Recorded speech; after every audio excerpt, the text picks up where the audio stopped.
you've mentioned grace and space, and I love that language. It's important to have that for ourselves, but also you also had recommended, let's give these other people the benefit of the doubt. Let's give them one chance, at least to make sure that you've taken the time to communicate at the boundary, and how will they respond or react to that. So what else in terms of like a framework or recommendation is available for facilitating healthy boundaries? Love it. Thank you. And that's part of the dyslexic brain that sometimes gets frustrating because I could have felt stupid, but because it had like 10 different things I wanted to say. And also I'm like, wait a minute, what did she ask me? So I'm right there with you.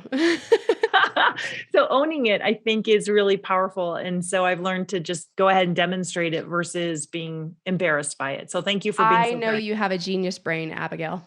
Well, I will say thank you. Thank you for weaving that into my head. That's healthy for me to hear that. Thank you.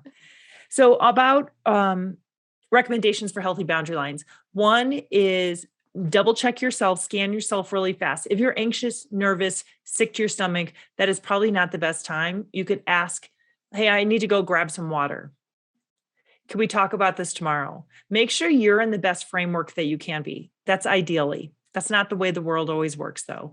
So then what you can do is you can take a couple of your big, deep breaths, let them go. I like to think about where my stress is a lot of times in my stomach, and I just kind of visualize it just washing away any kind of stress that's in there, and it's all good. And I remind myself, I am smart, I am strong, I am kind, I am looking for the win. I'm looking for both of us to come out of this closer, better people and closer unity together as a community or relationship or whatever it is. That's my goal. So that's my intent. That's what I'm going to think. That's what I'm going to say. And those are the behaviors I'm going to do. That's beautiful. What I do is I try to address it as if almost not cold, but like a lawyer, just the facts. Yesterday, when we were having coffee, you mentioned da da da. I felt hurt and I'd like for us to talk about it. Versus any of the finger pointing language, which is shame, blame, judgment, and isolation, you should have known better. I'm not inviting you to the next party if you do that again.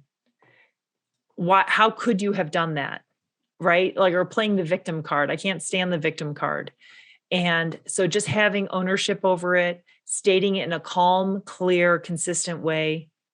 And one of my favorite phrases, and I've done this with coaching with leadership, is when someone is really acting in a counterproductive way, we know they're stressed out. We know that they're just reacting versus responding appropriately in the best, highest form that they can.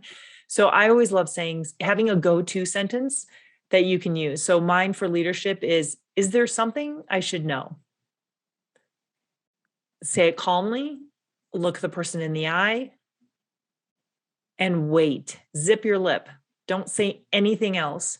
And you would be shocked if there's trust between you and the person that you're asking that to. It is shocking how often people will say, "My daughter's in the hospital. She's really sick. My husband is leaving me. My son is deployed and I don't know exactly where he's going, but I know he's in a hot spot." It shifts the entire conversation. Is there something I should know? Is there something That's I need? Is there something I need? Is there something I need to know?